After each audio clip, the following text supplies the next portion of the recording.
로마서 6장 11절에서부터 18절까지의 말씀을 읽도록 하겠습니다. 다 같이 시작.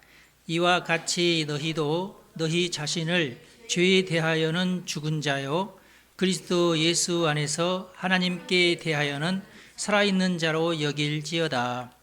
그러므로 너희는 죄가 너희 죽을 몸을 지배하지 못하게 하여 몸의 사욕에 순종하지 말고 또한 너희 지체를 불의의 무기로 죄에게 내주지 말고 오직 너희 자신을 죽은 자 가운데서 다시 살아난 자 같이 하나님께 드리며 너희 지체를 의의 무기로 하나님께 드리라. 죄가 너희를 주장하지 못하리니 이는 너희가 법 아래에 있지 아니하고 은혜 아래에 있음이라. 그런즉 어찌하리요? 우리가 법 아래에 있지 아니하고 은혜 아래에 있으니 죄를 지으리요? 그럴 수 없느니라. 너희 자신을 종으로 내주어 누구에게 순종하든지 그 순종함을 받는 자의 종이 되는 줄을 너희가 알지 못하느냐? 혹은 죄의 종으로 사망에 이르고 혹은 순종의 종으로 의에 이르느니라.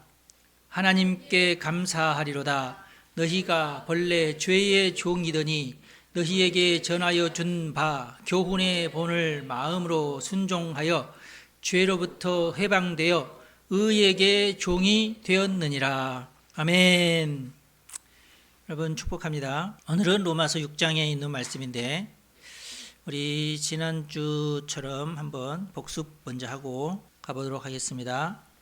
로마서 복습 1장은 인류의 보편적 죄악에 대한 얘기, 그래서 그 죄에 대해서 심판이 임하는데 2장에 있는 말씀은 하나님의 공의로운 심판, 누구에게나 심판이 임한다. 심지어는 유대인들에게도 심판이 임하고 율법을 지키는 자에게도 심판이 임한다. 당시로서는 좀 놀라운 말씀이죠.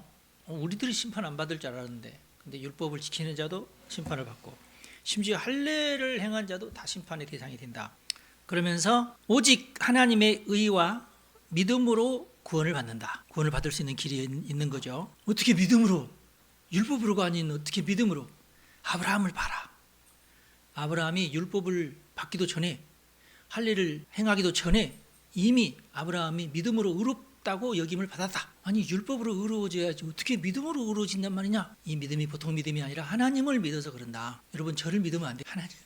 하나님을 믿으셔야 돼요. 뭘 믿는다? 하나님의 약속을 믿는 거예요. 약속.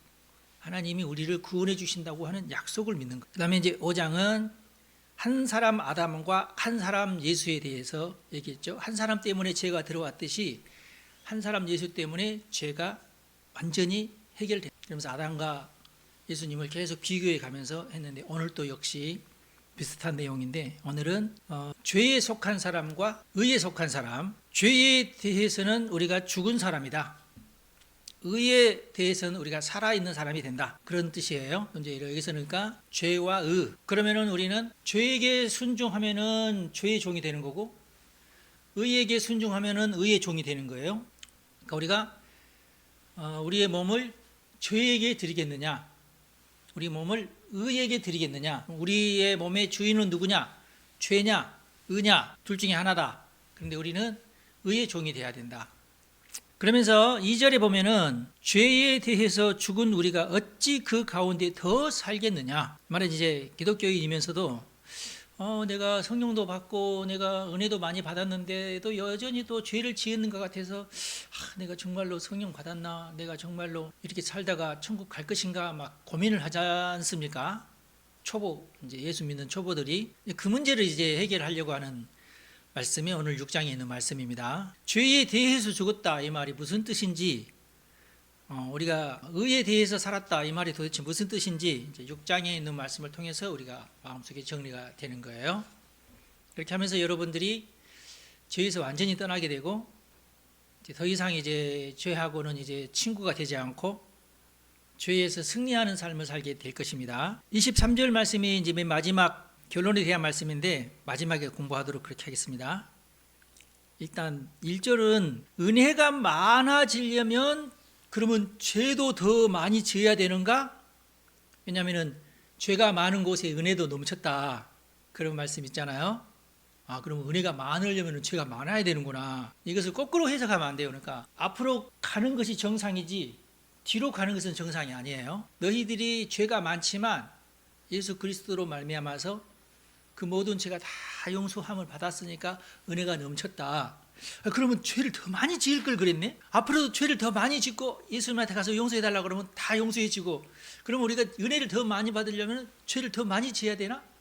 이러면은 이제 엉뚱한 논리에 빠지는 거죠. 이런 논리를 우리 야바이 말도 아닌데 말이 되는 것처럼 이렇게 속이는 거지 않습니까? 그러다가 이단에 빠지는 거예요. 그럴 수 없느니라. 왜냐?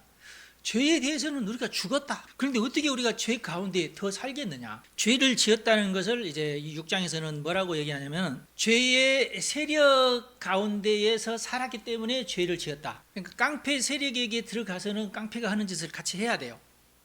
그런데 구원을 받아서 그 깡패 세력에서부터 이제 탈출을 해서 나왔어요. 그런데도 여전히 옛날처럼 죄를 짓는다? 그건 아니죠. 죄의 삭슨 사망이다, 이런 표현도 뭐냐면은, 삭이 뭐예요? 일을 했으면은 그 일에 대한 어떤 임금을 받는 것을 싹이라고 그러죠. 그 죄에 대한 싹? 죄를 지어서 뭔가 내가 임금을 받는다? 근데 그 임금의 봉투를 열어보니까 뭐라고 써 있냐면은 사망이라고 써 있는 거야. 네. 사탄이 우리에게 죄를 시키고 그 잘했다 하면서 자 이거 가져가라 하면서 보니까 사망수표야. 헐.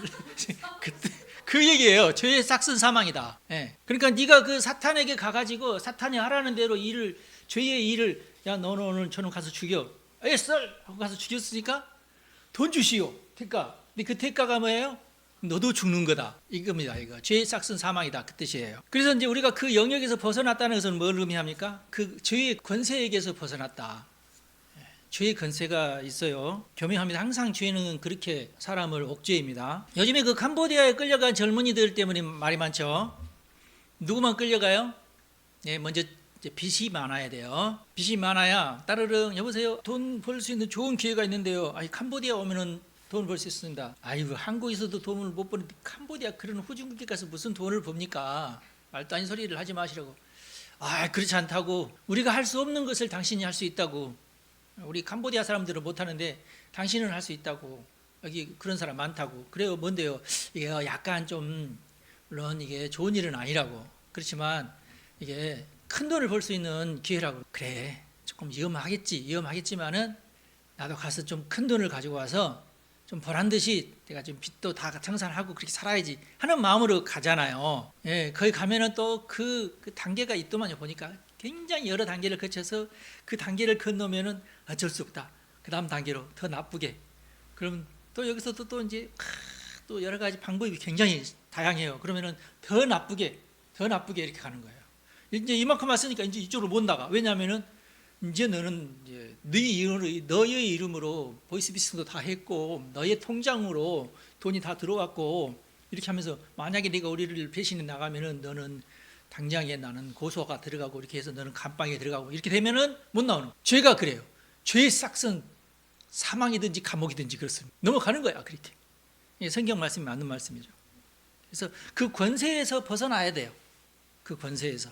그래서 로마서 6장은 성도가 왜 어떻게 죄의 세력에서 벗어나야 하는지, 왜 죄의 세력에서 벗어나야 되는지, 어떻게 벗어날 수 있는지에 대한 말씀이에요. 방법은 존재론적 전환이에요.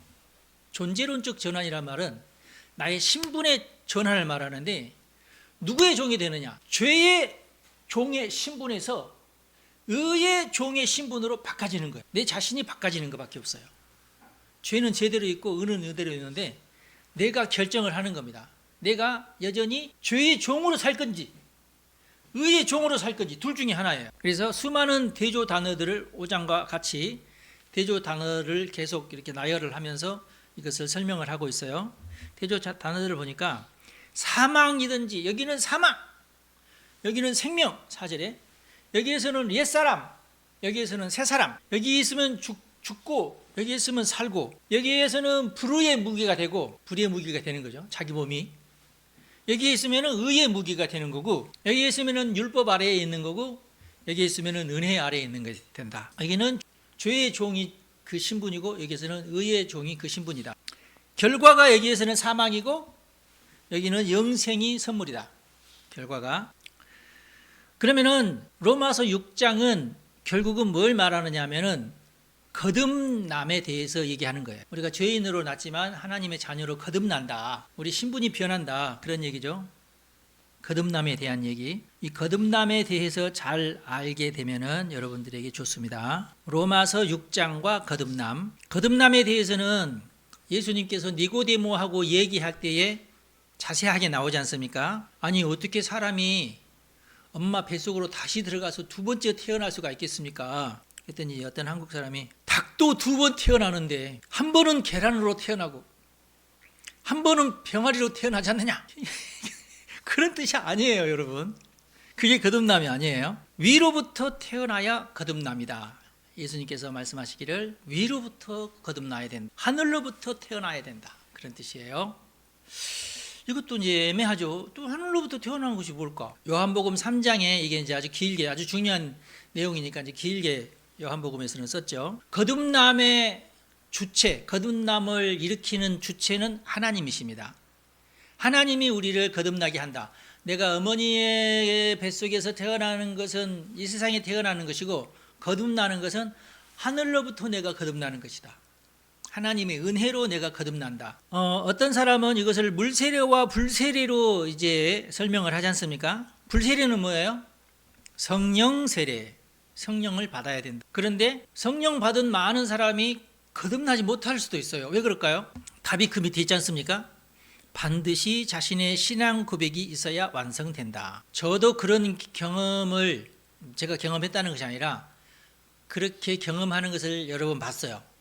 분명히 내가 볼 때 저 사람도 성령을 받았어. 불도 받고. 그런데도 본인의 신앙 결단이 안 따르면은 똑같아져요. 아마 바울이 여러 명이 있었을지 몰라. 그런데 본인의 결단이 따라서 훌륭하게 되신 분은 바울밖에 없었을지 몰라요. 근데 이건 여러분들도 마찬가지예요. 성령의 불을 받았다고 해서 저 사람은 이제 틀림없이 천국 가겠네. 그건 아니다. 분명하게 본인의 신앙 고백도 있어야 완성이 된다. 그래야 거듭남이 된다. 그런데요, 이 거듭남이 예수님께서 우리에게 주시는 복음인데 구약 성경에도 이 거듭남이 숨어 있다는 것을 제가 발견했어요. 그래서 구약 성경에 담겨진 거듭남의 계시, 거듭남에 관한 구약 성경에 숨겨진 어떤 진주 같은 그런 내용이 있어요. 이런 내용이 있는 것을 발견한 신학자들이 많이 있는데 이 신학자들이 얘기를 전해 들은 유대인들은 깜짝 놀라면서 아니 우리 유대교의 그 아주 신비스러운 비밀을 저런 식으로 풀다니 이건 그렇게 하면 안 되는데 근데 그렇게 풀어져요. 또 창세기 1장 2절에 보면은 하나님의 영이 수면 위에 운행하셨다 하는 말씀이 나오죠. 다 기억나시죠? 하나님의 영은 성령을 말하죠. 루아흐. 수면 위에 운행하셨다 그렇게 기록되고 있어요. 그러니까 물과 성령에 대한 얘기가 나옵니다. 창세기 1장 2절에 창조 이야기에 벌써 물과 성령에 대한 얘기가 나와요. 그런데 이게 물과 성령에 대한 얘기가 계속해서 성경책에 나와요. 에스겔 36장에 보면 붉은 암송아지 주관에 대한 얘기가 나옵니다. 붉은 암송아지. 지금도 이스라엘 사람들은 붉은 암송아지 주간이라고 하는 주간을 지내요. 유월절 아시죠? 유월절을 지금도 이스라엘 사람들은 이스라엘에서 지켜요. 전 민족이 이제 이 유월절을 지키는데 붉은 암송아지 주간은 딱히 언제 이게 지킨다는 그런 규정은 없는데 전통적으로는 제일 많이 붉은 암송아지 주간을 지키는 때가 유월절 바로 전 주간이에요. 역사적으로 항상 그 주간에 그렇게 했다는 말은 아니고 좀 시대마다 조금씩 다른데 요즘에는 하여튼 붉은 암송아지 주간을 유월절 바로 직전 주간에 그럼 붉은 암송아지 처음 들어보셨죠? 성경을 안 보셔서 나와요. 붉은 암송아지가 송아지가 붉진 않아요. 다들 저기 누리끼리 해요. 송아지들은 이제 젖소들은 좀 이제 하얗고 그렇지만은 왜냐하면 젖이 많이 들어있으니까 농담으로 알아듣고 웃으시는 분이 딱 2명밖에 없어요. 그런데 우리 하나님께서 이스라엘 그 소 중에 아주 극히 일부분 아주 돌연변이로 한두 마리 정도는 붉은 소를 만들어낸답니다. 지금도 그런지는 모르겠어요. 하여튼 온 색깔이 빨간 암송아지가 나온대요. 암송아지든지 숫송아지든지 나온대요. 이 말씀이 어디에 있냐면 민수기 19장에 있습니다. 전체적인 의식이 뭐냐면은 타하라트 메트. 저도 이거 처음 이제 조사해서 알아냈는데, 우리야 뭐 대한민국 사람이니까 이런 거 말 몰라도 되는데, 이스라엘 사람들은 타하라트 메트 하면 다 안돼요. 타하라트 메트 중에서 몇 가지 이제 의식이 있는데, 하잣 의식이 있어요. 재물을 뿌리는 의식이 있어요. 재물은 언제 뿌리느냐? 그 가정에 죽은 사람이 있어서 누군가가 그 가정에 누군가 죽었어요. 그러면은 그 다음 날부터 제사장이 가서 잿물을 뿌립니다. 이 물 속에 재를 담는데, 이 재는 어디서 나오느냐? 붉은 암송아지에게서 나옵니다. 붓지 않으면 안 돼요. 붉은 암송아지를 반드시 영문 밖으로 끌고 나가야 돼요. 그러니까 성문 밖으로, 성문 밖에 나가서 죽이고, 거기에서 그 붉은 암송아지 전체를 다 태우는 거야. 재만 남도록 태워요. 완전히 태워서 이제 재만 남잖아요. 그 재를 모아 가지고 그 재를 모아서 성전 한 켠에 두는 거예요. 성전 안에 말고 밖에. 그 재함이 있어. 재함. 붉은 암송아지 재함이 있어요. 지금은 없어요. 성전이 무너지면서 이제 이 제도는 사라졌는데, 그렇지만은 그런 적이 있었다고 하는 것을 기념하고 있어요, 지금까지. 근데 이 붉은 암송아지를 이렇게 이제 제사를 지내고 나서, 그러니까 1년에 한 번이나 2년에 한 번, 하여튼 특별히 이제 재가 다 떨어졌을 경우에, 성전이 재가 떨어졌을 때는 제사장이 그 붉은 암송아지를 골라와 가지고 그것을 제사를 드리고, 그 암송아지 전체를 완전히 태워서 재만 남기고 그 재만 딱 이렇게 보관을 하는 그런 일이 있는데, 누군가가 집에 초상이 났다 그러면은 제사장님 우리 아버지가 오늘 돌아가셨습니다. 그래? 그러면은 제사장은 불이 나게 가가지고 생수에다가, 이 생수는 다른 게 아니라 그냥 흐르는 물, 시냇 가든지 뭐 우물물이 아니라 흐르는 물을 받아와 가지고 그 흐르는 물에다가 그 붉은 암송아지 재를 집어넣습니다. 재를 집어넣고, 우슬초라고 아시죠? 우슬초를 그 그릇에다가 이렇게 담가 가지고 그 잿물을 뿌리는 거예요. 초상집에 있는 모든 사람에게 잿물을 뿌리는 거예요. 그 집에 가가지고. 우리나라 옛날에도 부정을 없앤다 그런 게 있잖아요. 그렇듯이 우리나라 사람들은 옛날에 저도 한 번도 못 봤는데, 아는 사람 얘기 들어보면은 닭을 잡아서 닭의 피를 이렇게 받아가지고 그 닭의 피를 이제 뿌렸대요, 무당들이. 이게 그러니까 옛날부터 전해 내려오는 어떤 뭐가 있었나 봐요. 근데 성경에는 그게 있다.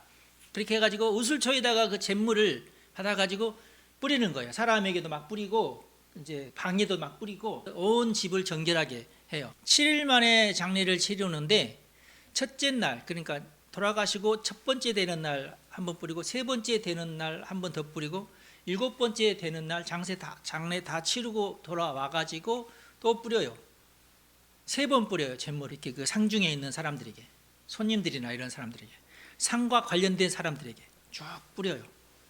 물론 제사장 자기도 뿌리고. 그리고 마지막에 미크베 정결 의식을 치릅니다. 미크베 있죠, 여기. 침례 정결 예식이에요. 이것도 큰 통에다가 흐르는 물, 우물이나 이런 거 말고 흐르는 물을 가득 담아가지고 그 미크베에 가서 침례 의식을 치릅니다. 온 그 물속에 온 몸을 머리끝에서 발끝까지 온 몸을 이렇게 목욕하듯이 아니라 그 통 속에 들어가서 푹 잠겼다가 일어나는 거예요. 그렇게 해서 정결 예식이 끝나는 거예요. 죽음에 대한 정결 예식이 끝나는 거예요. 희한하죠? 이게 민수기 19장에 있는 죽은 사람이 있는 가정에 대한 예식이에요. 근데 왜 이렇게 한다고 하는 설명은 없어요. 하나님이 너희들은 이렇게 하라고만 했지 이거 왜 이렇게 해야 된다는 말은 없어요. 그래서 지금까지 이스라엘 사람들이 이것을 하나님의 비밀이다 이렇게만 얘기를 하는 거예요. 하나님의 비밀인데 우리는 다 알죠, 무슨 뜻인지. 자, 나는 무슨 뜻인지 안다. 말해보세요. 용감하게 아주 굉장히 높이 들었습니다. 보혈, 예수님의 피를 뿌린다. 쟤는 뭔 뜻인가? 뭐가 관련이 있을까요? 죽음, 누구의 죽음? 왜 예수님이에요? 자, 신학을 하면 잘 모르는 지금 평신도 가지고 하는 말입니다. 지금 저까지 얘기만 해서도 지금 신학자들이 얘기하는 것과 지금 같아요. 조금 발전시켜 보실 분 있나요? 다 짐작은 가시는데 어떻게 좀 말로 옮기기가 힘든가요? 오, 너무.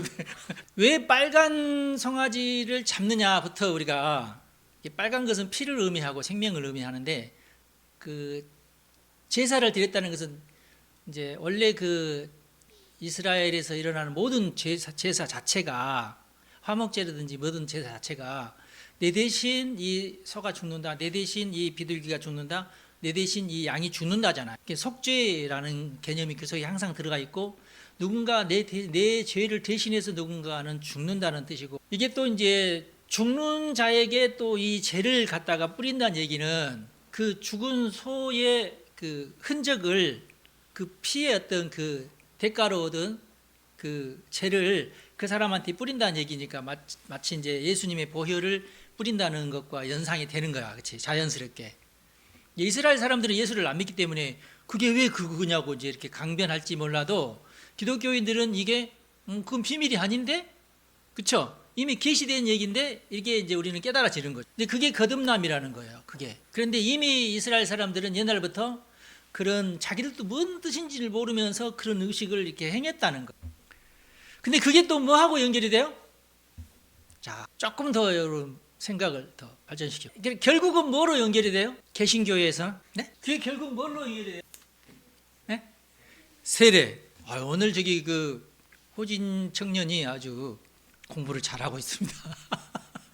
세례하고 연결이, 그것도 침례하고. 우리도 침례를 해야 되나?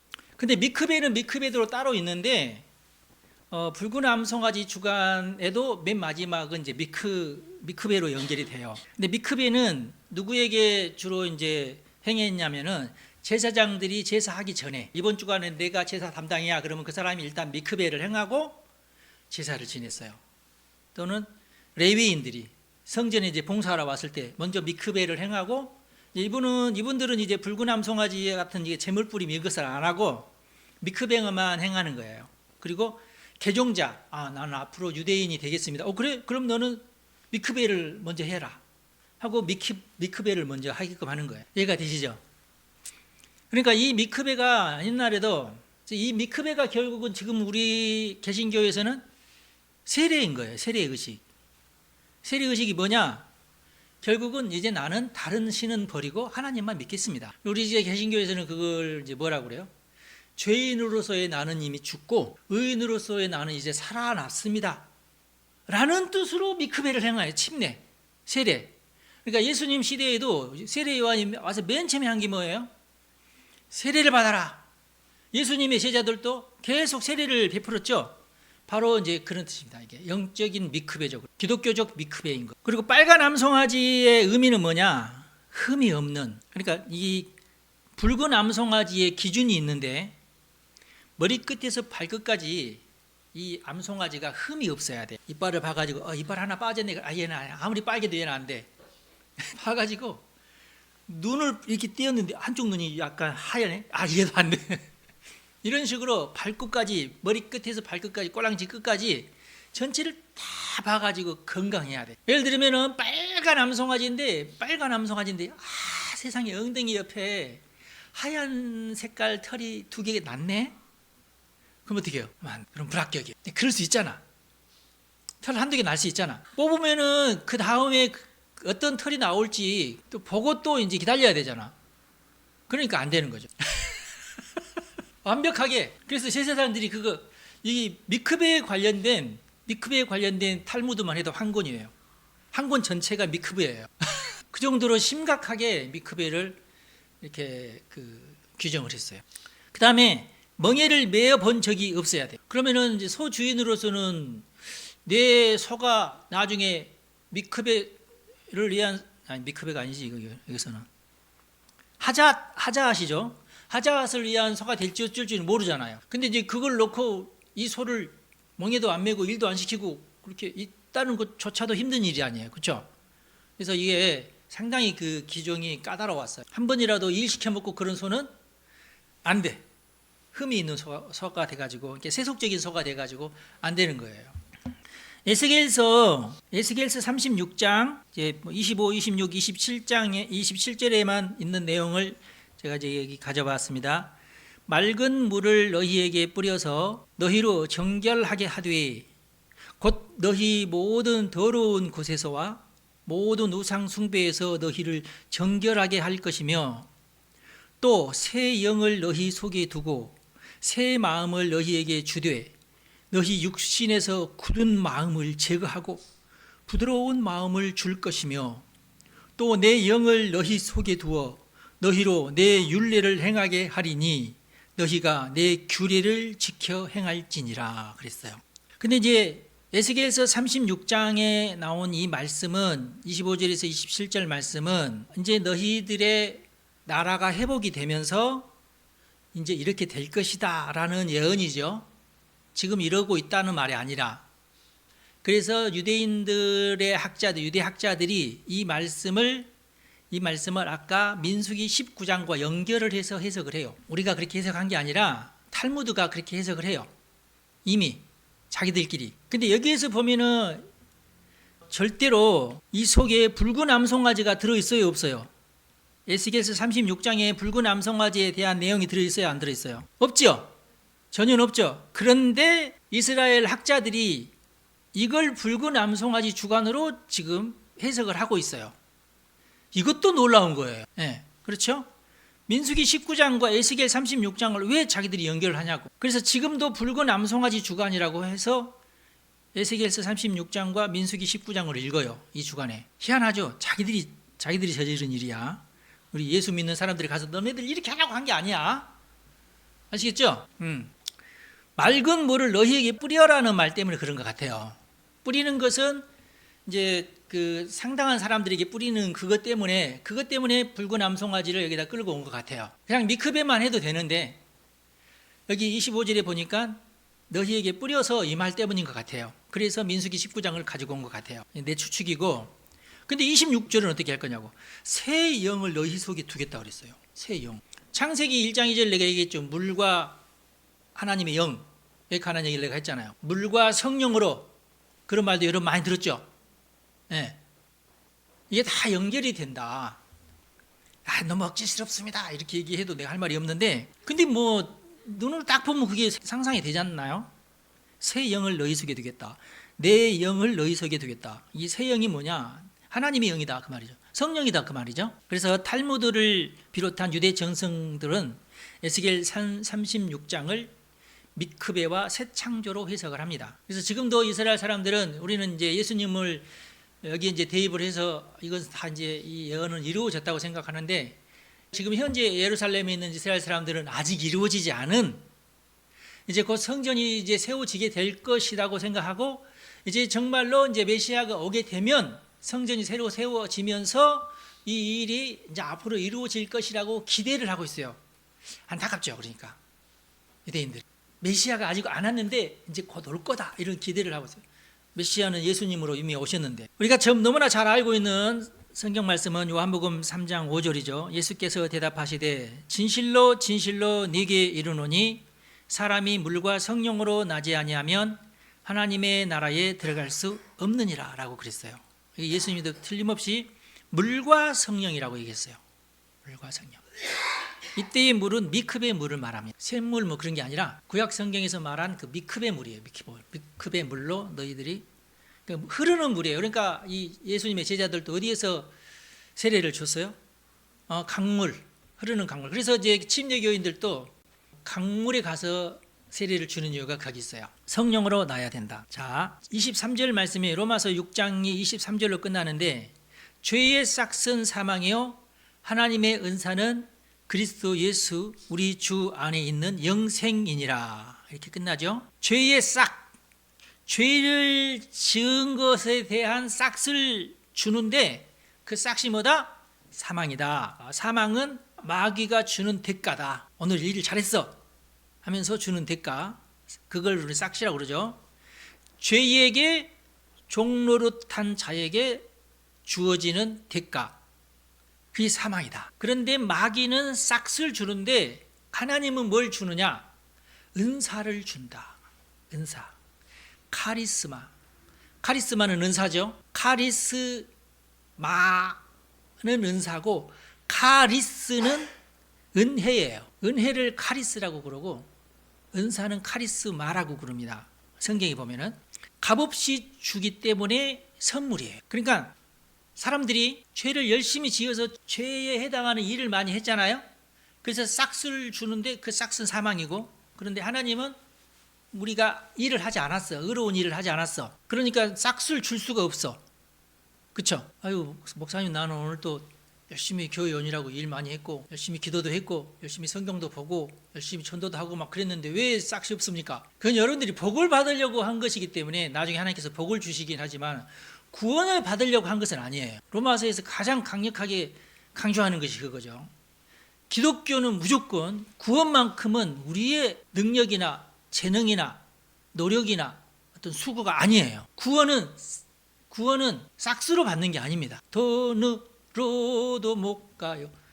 재물로도 못, 어여뻐도 못 가요. 하나님 나라 또 뭐가 있죠? 맘 착해도 못 가요. 하나님 나라 또 거듭나야 가는 나라. 하나님 나라. 이게 진리의 말씀이에요. 거듭나야 돼요. 거듭나야 가는 거야. 헌금 많이 해도 못 가요. 착한 일 많이 해도 못 가요. 어떤 싹도 구원에는 필요가 없어요. 아셨죠? 그래서 복음이에요. 그래서 바울은 여기에서 그냥 은혜를 베푼다가 아니라 은사를 준다. 선물을 준다. 네. 그 선물이 곧 구원이에요. 그러니까 어떤 일을, 구원에 합당한 일을 했으면은 그건 삭시예요. 구원이 삭시예요. 그죠? 근데 아니야. 삭시 아니야. 그냥 선물이야. 그래서 삭과 선물의 차이를 잘 깨달아야 돼. 이걸 못 깨달으면은 절대 개신교인이 아니고 이걸 깨달아야 개신교인이에요. 이걸 못 깨달으면은 캐톨릭, 이걸 깨달으면은 개신교인. 아셨죠? 아유, 목사님 얘기는 내 100번 1000번 들어도 도저히 못. 가톨릭을 가세요. 가톨릭으로. 아셨죠? 로마서 6장 23절이 이걸 이해하시는 것이 가톨릭과 개신교를 나누는 분수령이다. 구원만큼은 100% 예수님의 작품이에요. 붉은 암송아지 100% 순결해야 되고 흠이 없어야 되고 흰털 하나라도 나면 안 되고 100% 완벽한 소 100% 완벽하게 다 태워서 완전히 제가 돼야 돼. 뼈까지 전부 완전히 제가 돼야 돼. 그 죄를 가지고 오야만이 사망의 저주를 씻어내요. 사망의 저주가 뭐예요? 죄의 삭시 사망이라니까. 제대로 깨달아야 돼요. 기독교인의 정체성이 여기 있어요. 내가 기독교인이면 이걸 깨달아야 기독교인이에요. 우리는 구원을 위해서 아무것도 한 것이 없어요. 100% 하나님의 작품이고 예수님의 어떤 희생이고 그렇습니다. 이건 우리가 믿음으로만 받아들일 수 있다. 구원만큼은 믿음으로. 거듭나야 가는데 거듭나는 것은 믿음으로 거듭나는 거. 돈으로 못 가요. 여보도 못 가요. 맘 착해도 못 가요. 뭐가 있지? 어떤 행위로나 이런 거, 어떤 의로운 어떤 선한 행동으로 우리가 구원받는 게 아니다. 이것은 하나님의 선물이다. 그래서 이제 맨 마지막에 보면 믿음, 아브라함과 같이 약속에 대한 신뢰를 말합니다. 여러분들 천국 가게 되는 것을 믿으시기 바랍니다. 믿음, 하나님이 있다는 것에 대한 믿음, 천국이 있는 것에 대한 믿음, 예수님이 나를 위해서 십자가에서 나의 모든 죄를 대신 지시고 영원한 제사를 드렸다고 하는 믿음, 전부 믿음이에요. 여기는 아시겠죠? 우리 개신교에도 이런 것을 자꾸 강조 안 하는 목사들이 너무 많다 보니까 목사들이 주로 죄 성소해야지, 헌금을 해야지, 11조를 해야 되고 나는 뭣도 하고 봉사도 하고 막 전도도 하고 막 이렇게 하니까 저거 안 하면은 구원 못 받는 줄 알고 사람들이 이렇게 하는데 그것은 캐톨릭하고 똑같다 그러면 아니다. 지난주에도 제가 강조했던 것이 뭐예요? 그러면 우리는 왜 선행을 하고 왜 열심히 주를 섬기고 그러느냐? 이 땅에서 사는 동안 복 받으려고, 구원 받으려고가 아니라 구원은 이미 따놓은 하나님의 선물이고, 아유 뭐 목사님 나는 그것으로 만족할 테니까 괜찮아요. 그래도 괜찮아요. 복 받고 안 받고는 뭐 내 사관도 아니고 그러니까 알아서들 하셔요. 근데 복을 받으려면 또 복 받을 만한 선행은 또 해야 돼요. 근데 뭐 착한 일 하면 당연히 여러분들 예를 들어서 남편이 아내에게 착한 일을 했어. 그러면 아내가 오늘 왜 그러냐고 하면서 막 매로 막 때리고 오늘 집에도 들어오지 말라고 막 그러나요? 아니야. 아유, 빨리 오라고. 맛있는 거 해놨으니까 빨리 오라고 그래. 남편이 아내에게 착한 일을 하면은 아내는 뭐라고 그래? 아, 웰컴. 아유, 왜 어디 갔다 오냐? 빨리 오라고 그러면서 이것도 먹어보라고 저것도 먹어보라고. 착한 일을 하는 대가가 있어요. 그렇죠? 똑같아요. 주의 일을 위해서, 주님을 위해서, 교회를 위해서 뭐든 간에 다른 사람에게 착한 일을 하면 보상이 있어요. 근데 이제 A에게 착한 일 해놓고 B한테 가서 보상 받으라고 하면 돼요, 안 돼요? 안 되지. 안 되지. 네, 그건 아니야. 이 원리를 우리가 잘 깨달으면은 여러분들이 신앙생활 하시면서 편리하고 즐거울 거예요. 그러면 이제 율법적인 어떤 삶에서 벗어나게 되고 편안한 삶을 살게 되고 그렇게 됩니다. 기도하겠습니다. 하나님 아버지 감사합니다. 오늘은 로마서 6장에 있는 말씀을 가지고 구원에 관해서 또 거듭남에 관해서 이스라엘 사람들은 비밀인 것처럼 여겨지는 것들을 우리에게는 계시로 밝혀주시니 참으로 감사합니다.